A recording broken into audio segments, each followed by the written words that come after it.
Araw, magluluto tayo ng kinisang palaya. Saan natin yung baboy hanggang golden brown. Ayan, tapos iayos natin yung isa. Lagyan din natin ang isa.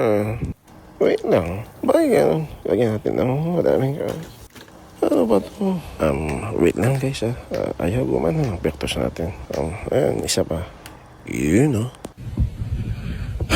Okay, ulit na lang natin. Let's start from the beginning.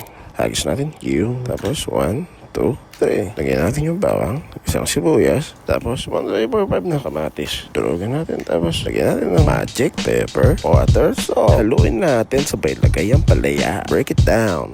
Kaso lang, break na din kayo. Yan na nga ba sinasabi ko, kaka-flex mo yan sa story mo eh. Ang ina mo, upload ka kasi ng upload. Happy lang. Ikaw lang naman yung masaya. Akala ko pa naman, naabot kayo ng Pasko. Hanggang araw ng patay lang pala.